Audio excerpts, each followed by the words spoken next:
Miss anything, you can still go to my YouTube channel. Today, actually we got a lot to do. I'm kind of sad that the snowstorm was pretty bad last night. I know I had a lot of trouble getting home. I was worried about my safety. But anyway, today let's go ahead and have the normal class. Some people have already emailed me and said they couldn't get here, so now I'm going to send them the lesson plan and all that. But in fact, let me hand that out before I get started. I'll give one to you, Robert. So the ones I missed, I can go on YouTube. Oh yeah, they're all on YouTube, every one of them. And all you have to do is search on my name, Peter Lhotka. Now the quote for the day, to me is real important. And I've been playing League for many, many years, playing tournaments, since I was a teenager. The majority of pool shots should be executed by stroking the cue ball at or near the center axis. Now, I'm not saying English is not important, but there's a point to using English. We're going to talk a little bit about English today. It's specifically to get position. And oftentimes, English is required, as Robert knows real well. But if you want to become a better pool player, you need to master the center axis first. Like last night, I was watching, coaching some of our players on our league team and so forth. And I get to the table and they say, well, do I need left English or right English or, this kind of thing? And I said, no English. Use the angle of the ball to get position. It was a simple shot like this, for example, where the 5 is like this, and I had her put the cue ball there, and she says, do I need a lot of English on this, to get position on the 7? Well, you adjust the cue ball so you can hit a center ball shot. And that way you avoid a lot of the hazards of using too much English.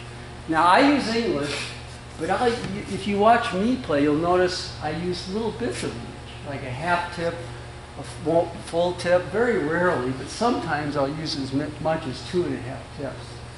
But on this shot, you'll notice I'm just going to hit a nice little center ball high, and the cue ball runs right towards the 7. I didn't need English. In fact, the person who was shooting that set it up like this, straight in.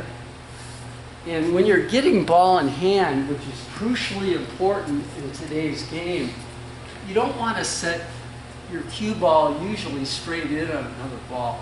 You want to play the angles.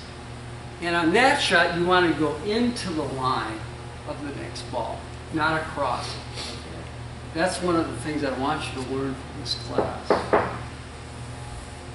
Now today, I want to talk about combinations, and I want to go through a rack of 8 ball, and I want to talk about ball in hand, which is really important in today's game. And let's do a simple little exercise here, and you can do this when we break up into pairs. We're going to take 2 solids and an 8 ball, and I'm just going to throw these balls onto the table randomly. Well, without making There we go. All right, now you're going to help me, everybody. Your opponent just shot the 8 ball. He had stripes, and he scratched. You got ball in hand. Now, what I want you to decipher here is what's the easiest way to make your final 2 solids and then get position on the 8. And you have ball in hand anywhere on the table. We've already learned the international rules of pool, so we know that even on the break in BCA rules, you get ball in hand if somebody scratches anywhere on the table. And we won't talk about all the other rules, okay? But anyway, what do you see here? I've got the 3 and the 7 pretty close together. Now there are really good ways of setting these balls up. And remember, you want to minimize too much cue ball movement, right? Because the more movement you have, the more chances of making a mistake. Anybody want to take a shot? 7, 3, 8. All right. 3, 7, 8. All right. Show me where you want it. Anybody? See, Yeah. just like you say, not straight in, but right here, and do a, what do you call it, a stun shot.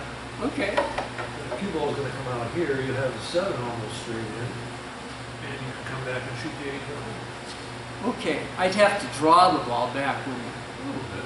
Is a draw a very reliable shot for a lot of people? Probably not. No, I'm not criticizing what you're saying. No, that would be a way a lot of people would shoot it. I mean, that's just. But I'm going to say right off the bat, there's an easier way. Okay. Anybody else want to try? This guy. Yeah. What do you think? Hi. We're just getting started. We're talking about ball. Okay, that's all right. I've had a tough morning, but I'm trying to get out of that place. All right. I like 7-3 combo myself too. Going The 7 combo? No, 7-3 in that order. Which side of the Yeah, All right, where would you put the cue ball? Here somewhere. No, I agree with this 100%. Think of how natural Little this soft is. stun shot, keep the cue ball over here somewhere. And then this way, maybe a little right. In other words, you're exactly right. If you play the 7 in there with just a little stop shot, maybe slide it over slightly, you have 2 easy ways to get to either side of the 8 ball to make the 8 on this side or that side. And if you got 2 straight, let's say you got 2 straight on this ring, you could just roll forward and play the 8 in the corner. So it's almost one of those opportunities where if you put the cue ball in the correct place from the beginning, you can almost not go wrong. So let's go ahead and see. I'm just going to literally hit a nice little stop Pete, shot. I got a question for you. Yeah. How important is it to walk around the table? Because the guys over here might see the things from this angle, but not see how nice it is from that Oh, angle. absolutely. Over there. And walking around the table, you missed see more shots. In fact, good point. Robert's exactly right. When I play pool, part of my pre-shot routine, if I'm confused or not certain of something, I'll do this. I'll just walk around the table in a circle until I see the image of what I want to do. Sometimes it's not about thinking it, it's about seeing, visualizing the proper pattern. And again, we want to make it simple. So I got a nice little stop shot. And now I got a little to this side, but that's no problem. I just slide it over like this, and I'll play the 8 on this side.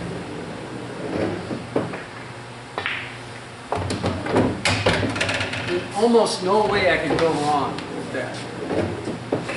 Let's do another one in a minute, because I think it's really important, because I know a lot of you are becoming more of tournament players and league players. Okay? And feel free to jump in.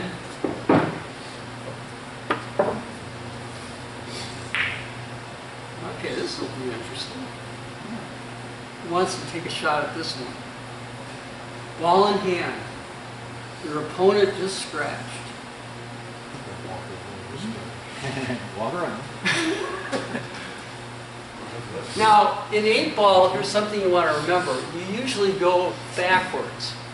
In other words, when I see a pattern of stripes leading to the 8 ball, I'll think of, well, which ball would be the key ball, which would be the ball that you would make before the 8, that leads to the 8 with perfect position.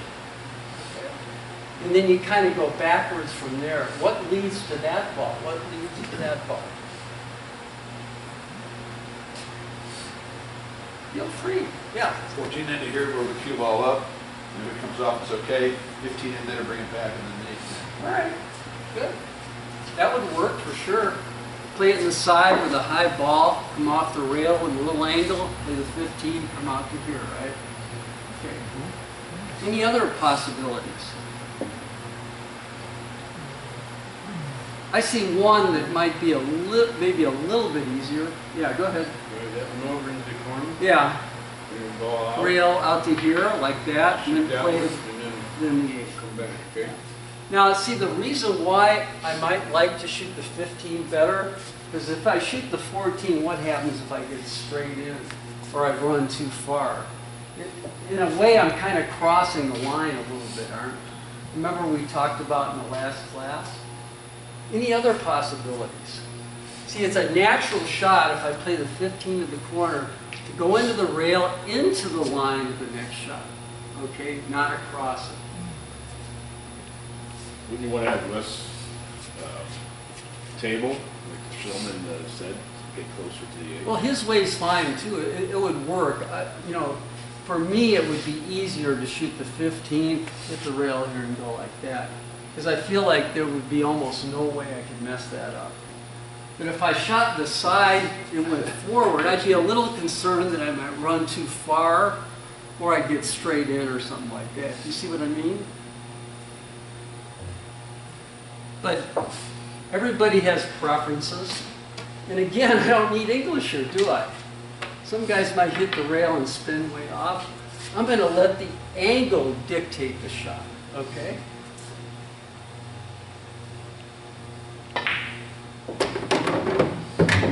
Almost impossible to go wrong, you know, from that position. Now I can either draw it back a few inches, or I could just stop it right there. I think I'll try to draw it back just a little bit to make the shot a little closer.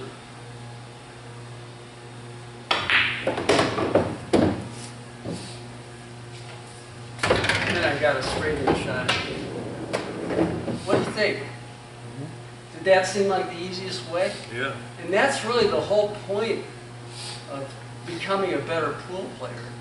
You want to make it simple and easy for yourself. All right. Want to do another one? Good. All right.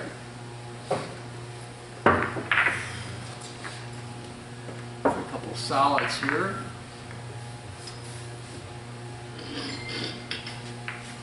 Oh, this will be interesting. All in hand. We'll do it. This will be the last one, and then we'll go to something else.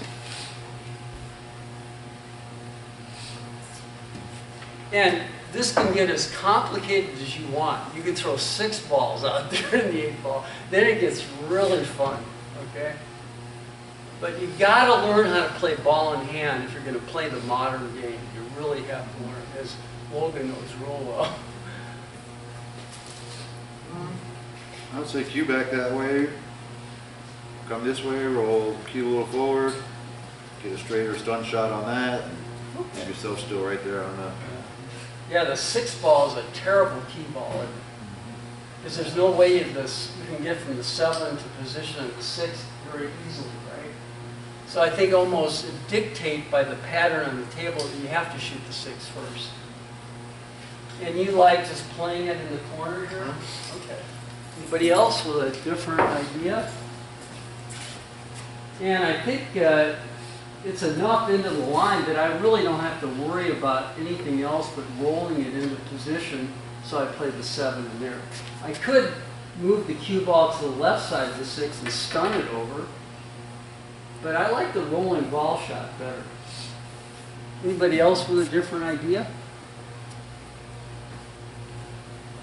Anyway, I encourage you when you break up in your partners, just practice this. You really learn a lot.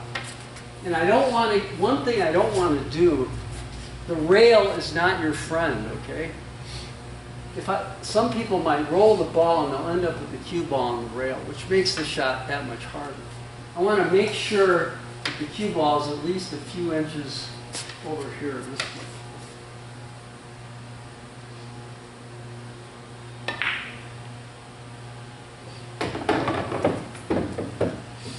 You notice how close I got to the ball. Now, I crossed the line a little bit. If I got here, I would have been tough, right?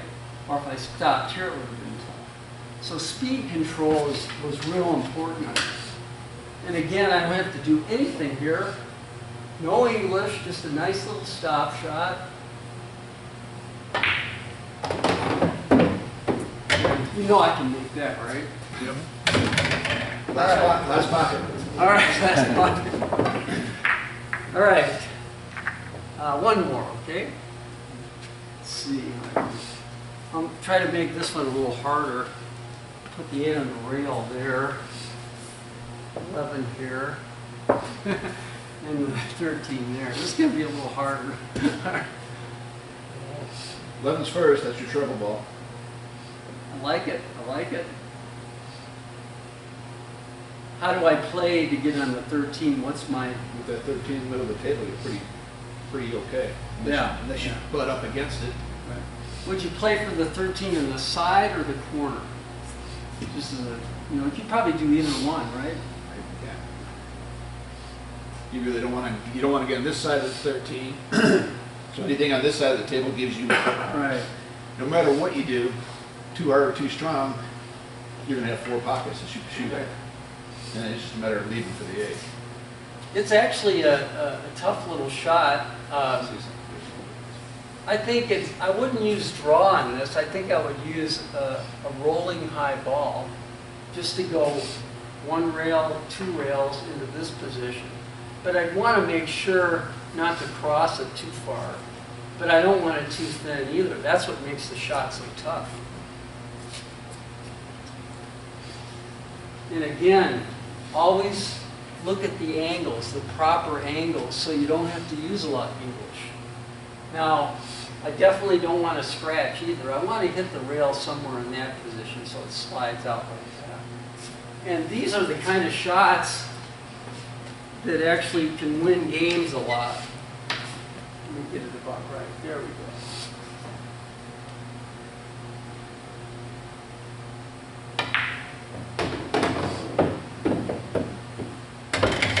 No English, right? Didn't need it. A lot of guys you see using low left, spinning the ball around the table. Now here, this is an interesting shot. The tangent line you can see is coming down pretty close to the 8, so I definitely don't want to do what? I don't want to stun this, do I? Now, if I hit a rolling ball, remember it's going to beat the tangent line to that side, right? That's probably all I need to do, right? A rolling ball should take me right just a little bit right of that diamond. And again, no English. You seen me use English yet? Okay. Nice, smooth, rolling ball.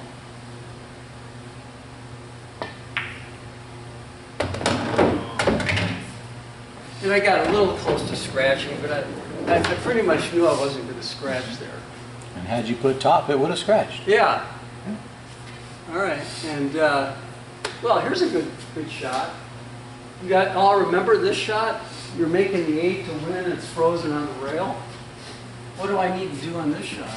There's a little bit of a secret to making these, right? Inside. All right, if I hit ball first, you can still make the 8 ball on the rail, but it makes it that much tougher. Mark Wilson, the Moscone Cup captain, pulled out his credit card. And generally, if your credit card's with favoring the rail first, you're actually going to make more of these shots. And the reason why is when the cue ball hits that close to the 8, it sinks in, which helps the 8 ball hug the rail into the pocket. And if you listen real carefully on these shots, you can practically hear the sound of it hitting rail first.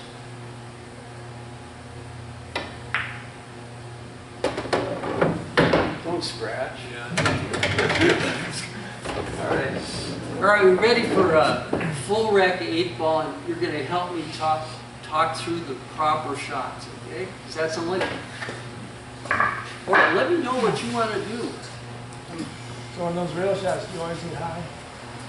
High helps because it's rolling forward. It tends, when you hit the rail slightly before the object ball, it tends to help the object ball hug the rail into the pocket. Draw would make it a little bit harder. I can use inside English when they're hugging the rail, and that's Well, but then I worry because when it comes off too fast, you might scratch. now inside English is actually a good way to make rail shots, and that's I would say a more advanced shot. But as you become better and more talented as a pool player, you'll learn that shot because that will also help the ball into the pocket. And I'll explain that. If you put spin on it. If I put a little bit of left English on this side, when it hits the rail slightly before it turns into the object ball, which again will help it hold it.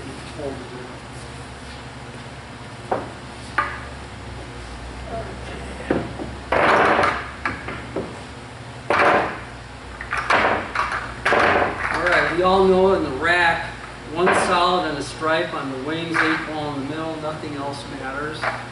I don't have a magic rack here, but we'll use the regular rack. And if you're racking your own, you really need to rack them tight, okay? Because that's a huge issue. And kind of get your head over the top like this to make sure these 3 balls are frozen. And then you'll notice once I've got it like this, I'll just slide this forward and then lift up.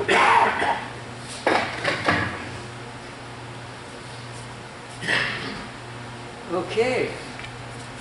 Now a lot of people break from the wings, as we heard, and the problem with that break is if you make the 8 ball and the break, it's not a win. In fact, the 8 ball would spot and you continue shooting, or you can actually have the option to break again under DCA rules. I prefer to break a little bit, not dead center, but a little off like this, because it tends to give you a much better spread of balls. But that can work against you. Let's say you're playing a Robert Moreno or something, and you bust them all over the table and don't make anything. Well, he gets up and runs out on you. So a lot of times it depends on who you're playing, doesn't it? So how far over? 1 ball or what kind of? Well, I'd say I just, maybe 1 or 2 balls to the right or to the left. I have a tendency to believe that if you hit it dead straight like this, you'll scratch more often. And I don't know why that's the case, but that's been my experience. So I move it just a little here. And again, I want to hit a center ball, and I want to make sure to really not force the follow through, but let the cue go all the way through. In fact, I'm actually kind of seeing the cue go all the way out to here, because that's creating all the power.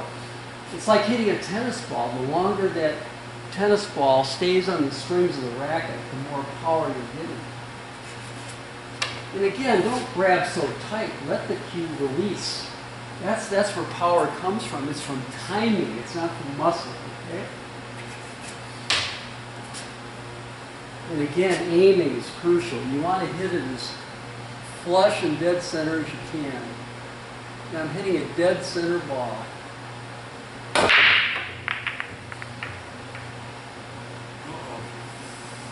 But you know what? I'm really happy with this break. I didn't make anything, but look at the cue ball. It came straight back. And usually, that happens a lot. You're going to break dry. It's just part of the game.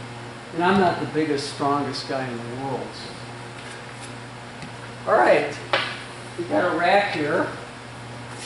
Let's go through a few shots. Now, if you were shooting next, what would you choose, the stripes or the solids? Okay, tell me why the stripes might be better. Any good reason? Balls you can work off of, and maybe. All right, as far as the solids go, you got a lot of trouble balls, don't you? These 3 are all trouble balls. The 4 is a trouble ball. With stripes, 15's a trouble ball, but most of them are open, aren't they? So I agree, the stripes are better. And again, a lot of times when you're approaching a rack 8 ball after a break, you want to make a decision. And a lot of good players will do this. Is it possible to really run all the balls out in the game? Sometimes there's so many clusters and bad situations, you play a little, how would you say, a little safe, which is part of the game as well. But if you had the stripes, what would you shoot first? A lot of times what you think about is, well, really, what can I do to open up that 15? I'd shoot the 13, then roll back up to the 9, and use the cue ball to break the 15. I love it. I love it. Now the 13 is right on the point there. So I'm thinking I'm going to have to cut it a little bit. But I can still, if I hit it nice and easy enough, I can get a shot on the 9 to help me get that. Can you also use that 13 to get rid of that 10 as well? I could. And I that way could. might give you a good angle for that 9 to go, you know, to open up Right. that 15. In fact, I could use left English and come this way, or as Robert says, I could come off the 13 towards the 10. Yeah. But it's a thin enough cut so the cue ball's going to hit the rail and go some distance. There's definitely some options here, aren't there? Okay. I think I like Robert's shot the more I look at this. Because the 6 ball keeps this, I'd like to get the 10, you know, away from there, and I'll still have a shot if I hit it south. Let's give it a shot. Well, I missed it completely. That backfired. That backfired. Ball speeds, everything. All right, we're in trouble, right? We're in trouble. Already. Well, in a game like this, you can see the balls are pretty tough for solids. But I think if I wanted to just play a nice safety shot here, it would be pretty easy. I'd probably go off the left side of the 11, put the cue ball here. Any other possibilities? No, I can't make the 12. Can you run the 11? I could cut the 11 all the way down. I can't bank it. No. Run it all the way down. Yeah. You can relocate it down towards that end, so that way it Cover- gives you another cover the ball pocket. to get into, you know, the 15 from a different angle in case you get to that point. In fact, if I did make the 11, I could go 1, 2, 3 rails out to the center of the table. So since we're just having fun here, let's go ahead and shoot it.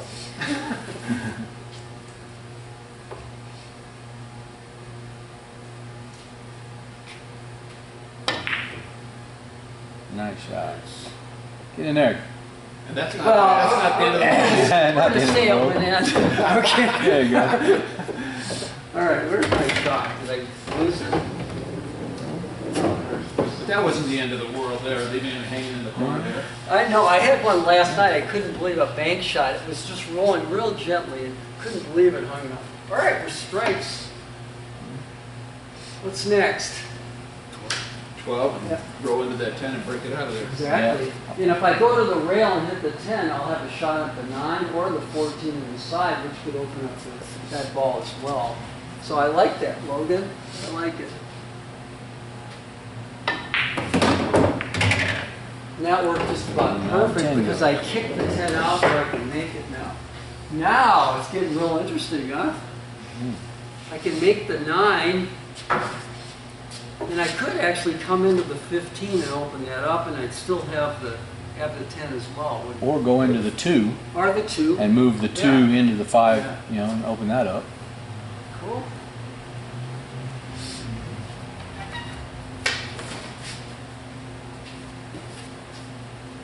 And again, I really don't need any English here because with a high ball, it's going to hit the rail and come right in between the 2 and the 15. This is equally as important as shooting the shot.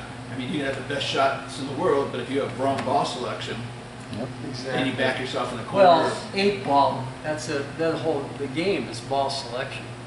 I mean, you can make it real easy or real hard. It's okay. it's not always my strong suit, ball selection.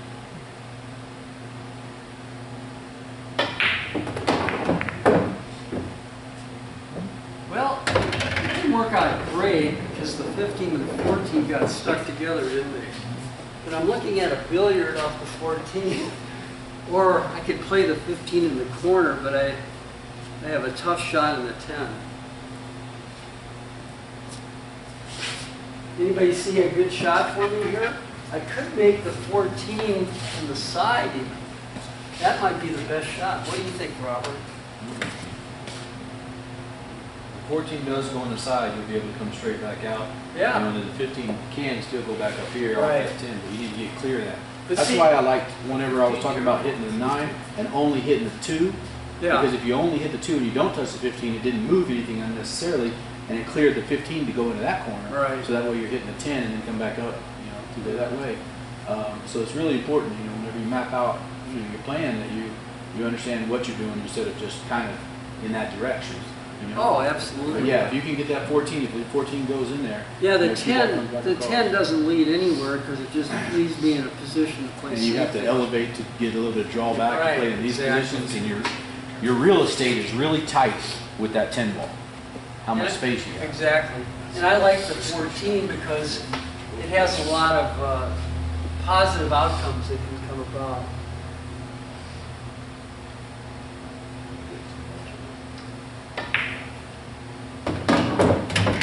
And that came out pretty good. Pretty good. I would have liked it to come a little farther. Then you took the 15, right? Yeah.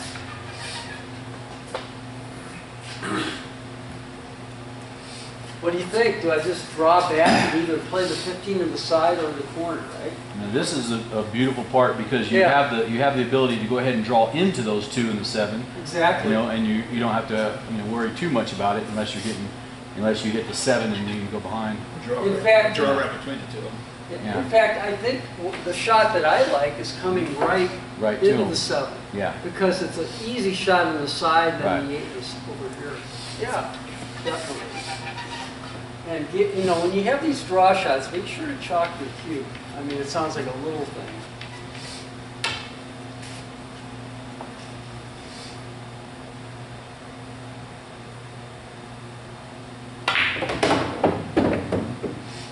And it's better to overdraw it than to underdraw that one.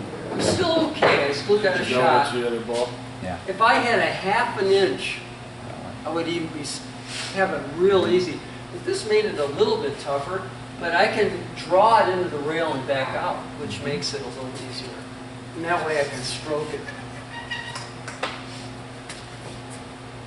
And the 7 ball is a little hindering. You notice I get up and down sometimes like that?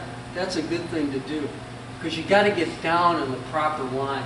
I see the line right here, I'm walking back, I see my spot. But sometimes you get down and it doesn't feel right, you can tell it's not perfect. So you get up, readjust your feet, swing down.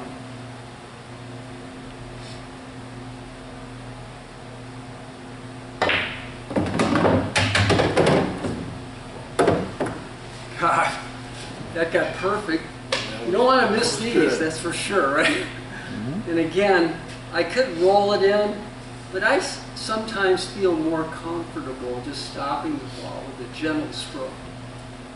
Because when you're shooting an 8 ball, this is real important, remember this, you've got to make a positive stroke. In league for years, I've been watching players, they get real tentative when they shoot the 8. In other words, they're playing not to miss. You play to make the 8, okay? And that sounds like a psychological thing, but it's really, really important. So go through my normal pre-shot routine.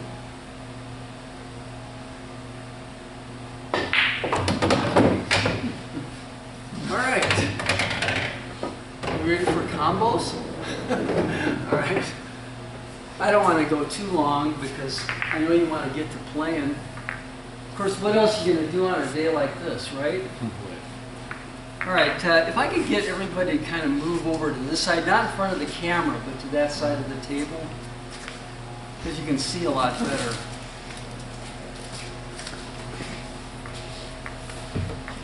Now let's start off with, now this can save you winning a lot of games. Also, it teaches you how to read the table. I grew up playing straight pool, 14-1. Played that for years and years. And the one thing I've learned very quickly from playing straight pool is that combinations are critical parts of winning the game. Because even if balls are frozen together and aimed to the right or left of the pocket, there's usually ways that you can manipulate the shot to make the balls. Now, a lot of people will have shots like this. You can see it behind me, clip. That 3 ball's going straight in the pocket, isn't it? Close, yeah. Close. Let me make sure it's dead straight in the center. And people might, there's no way on earth I can miss that, right? But there is, isn't there? All right? So somebody might look at the shot and say, oh, how can I miss that? And they want to get positioned somewhere else. So they go ahead and hit the left side and miss it by quite a margin, right? So what happened there? Does anybody know the physics behind that? Must have pushed it right. Yeah. When the cue ball hit the left side of the tree, it turned the tree from left to right, which threw the 5 ball to the right. Now, the harder I hit that, the less it's going to throw. If I hit it softer, it'll throw a bit more. And again, also further from the pocket, the throw will be accentuated because you got more distance between the balls. But the good news is that once you know that, whenever you see 2 frozen balls, you know how to make them, right? And when you experiment a little bit, we'll put the 3-5 into the left side of the pocket here, like that. Now, people that aren't experienced in playing pool would look at that shot and say, I can't make it, right? But you can. All I have to do is hit the same spot on the 3 ball that I hit before. So I'm going to hit about a half ball hit on the left side of the 3, and watch how far it throws. The 2 from here to the center of the pocket. And you notice I didn't slam it, did I? The harder you slam it, the less it'll throw. All right, another shot. Let's look at the 7 and the 3, aimed to the right side of the pocket. But this time we'll throw a kicker in there. Got the 1 ball in the way now. So what do I do to make the 3 on this shot? Jump stick. No, these are all solids, right? Okay, good. Anybody else? Get the 1 straight. Hit it straight? How do I hit, where do I hit the 1? It looks like you hit it straight in, it'll hit the right-hand side of the... Okay, all right, let's make it a little tougher, move it a little off to the side. Now, you can, as Cliff can see, if I hit the 7s straight on, I'm going to miss the shot, aren't I? But in order to make it, you're going to imagine the 1 ball is now the cue ball, right? So all I have to do to throw the 3 to the left is hit the 1 and to the right side of the 7. So let's go ahead and see how that works. Don't scratch, don't scratch. All right, here's another one that confuses a lot of people.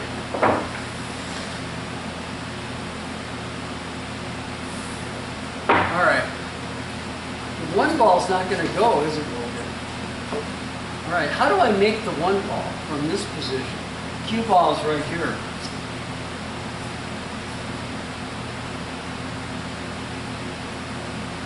Hit the 7 on the side. Okay, if I hit the 7 on this side, it would throw the 1 into the rail more.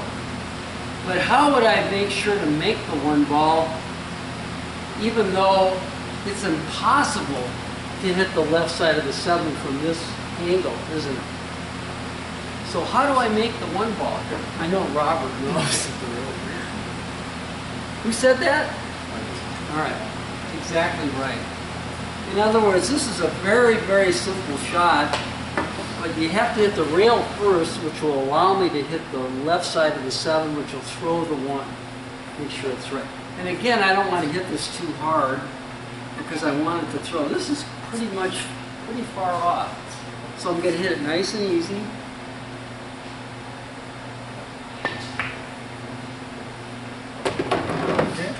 And look at how far that threw.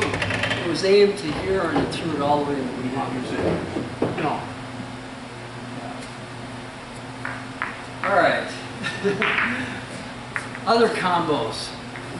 What happens if there's a little bit of space between the balls? I was showing Cliff this shot a little earlier.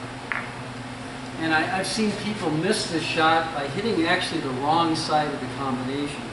There's about a 1/4 inch to a 1/2 inch between the balls, and the 2 is aimed to the right side of the pocket, right? Now, which side of the 4 ball do I hit to make the 2 in the corner?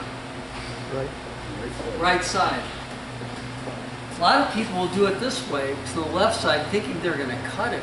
But they're so close together, you can still throw it. And Cliff is watching, so he'll be able to prove it. Anyway, just by hitting a half ball hit on the right side, it'll still throw. Okay.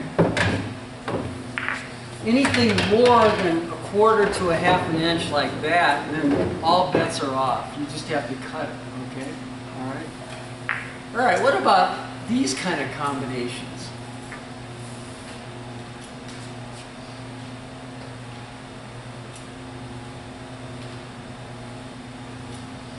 There's no simple way to shoot these, okay? There are some people have little systems and secrets they use, but generally, you know, what I try to do is I just look to see where the contact point on the 6 to make the ball. In other words, kind of imagine where that 4 ball has to hit to make it.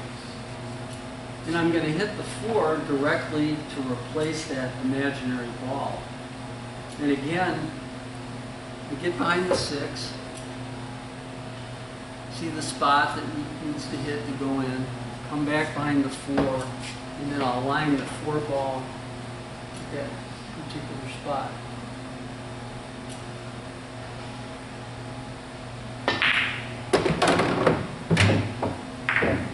Here's another one.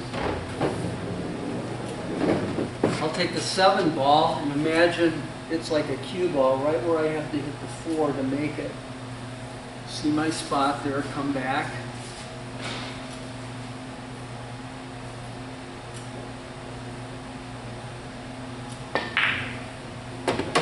Again, just practice those. When you get with your partner, set up combinations all over the table. And again, one last thing on combinations, I don't want to spend too much time on this. But what happens when you have long distance between the combination and the pocket? Now, if you look at the 9 and the 10, it's like 4 to 5 inches to the left of the pocket. Now, a lot of people would look at this and say, there's no way that's going to go in. But when the frozen balls are this far from the pocket, you'll be amazed at how far the 10 will throw. Like, it looks like the 10's impossible, right? Cliff? Get behind me. Would you think that's possible?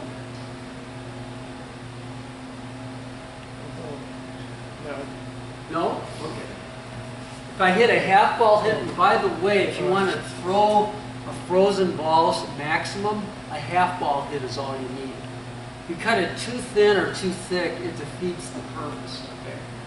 A half ball hit will throw the 10 maximum distance, which means half of the cue balls covering half of the 9 when I aim it, okay?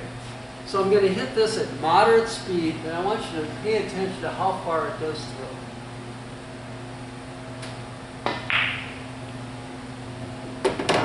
So it threw 4 or 5 inches because I had so much distance between the balls and the pocket. All right, any questions on combos? We, you know, as we go around, Robert and I, you know, can help you with that as we go.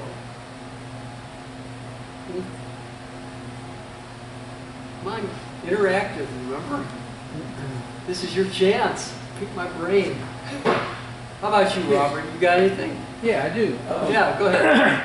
When talking about combos and the speed that you're shooting the shots, you know, whenever you're doing a combo and you hit a soft shot, you know, and you get those drags, and that could take those combos offline. Right. Or whenever you try to hit a combo real hard, and then because your muscles are pulling back and pulling forward, you have that slight angle that your stroke might come over, you know, that angle adjustment, you know, for a higher speed shots, you know. So when you're thinking about those combos, consider the speeds, you know, that you're shooting at. Like you shot it at the last one at a nice medium speed, which ensured that first ball kept and maintained that same path.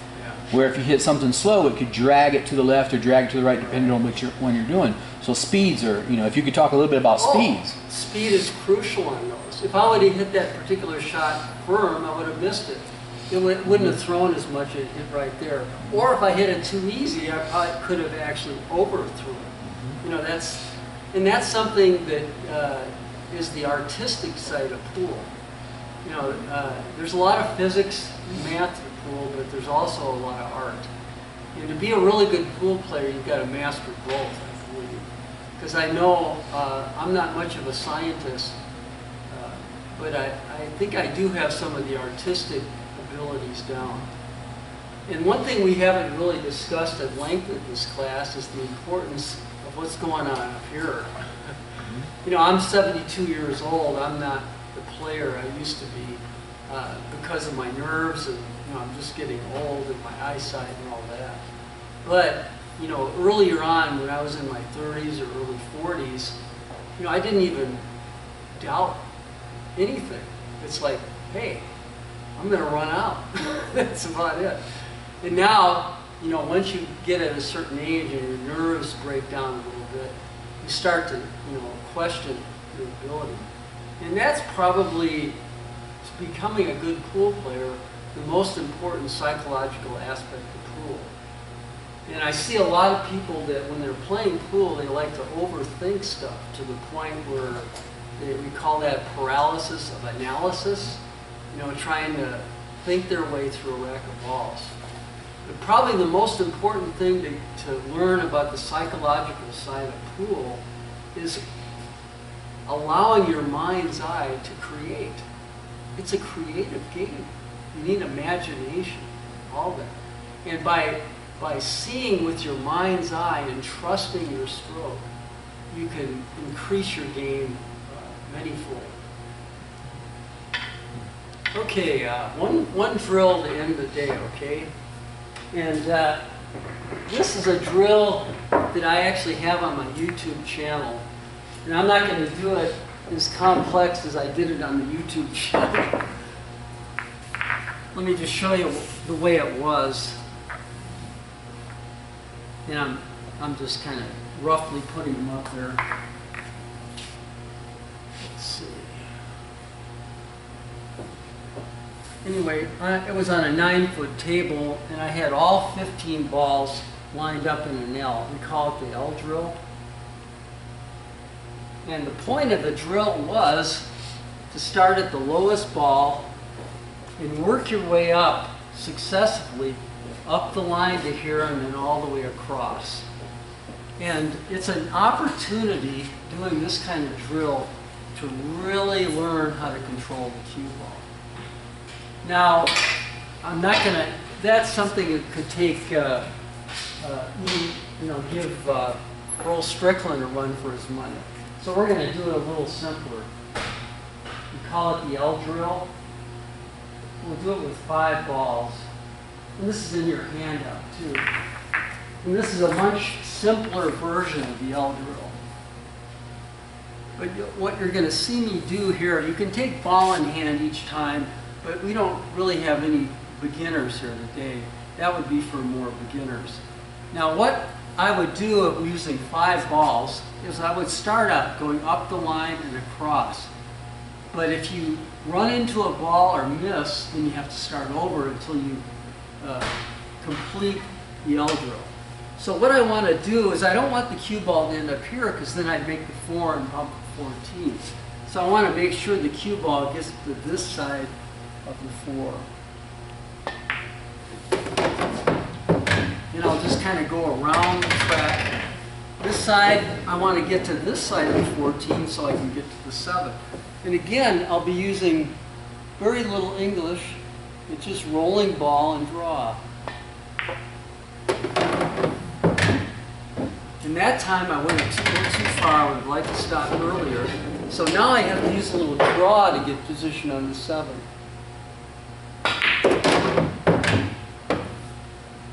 And now I'm in good shape. Now I just make the 7 and the 6. Now that drill looked easy, but it can be pretty challenging. So I'll go ahead and finish it. Now another way we could have done that, which is also kind of fun, we'll do the same 5-ball drill. And by the way, based on your ability, you can do 5, 7, 8, 9, even 15 balls. As you get more balls, you go further out like that.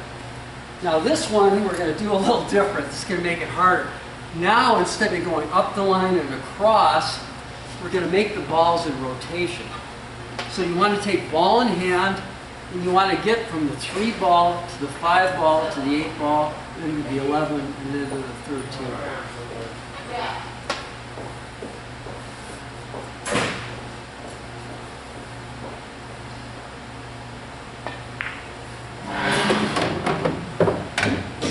I got good. I've got enough angle here to go 1, 2 rails around for the 8. And again, remember you can't run into a ball. If you miss or run into a ball, you have to start over. So I'm going to hit kind of a stun shot here. You go a couple rails around. Too far. I needed to stop earlier. Okay? Now I can just punch out for the 11. Like that. And then play the 11 and the 13. This one I get to hit nice and easy.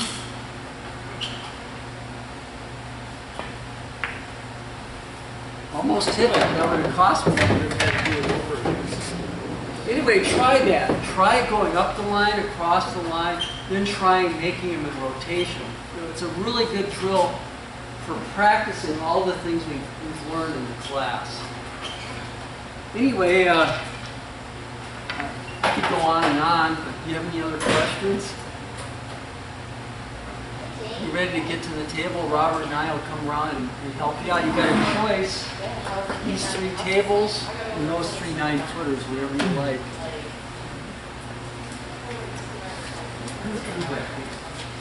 Thanks.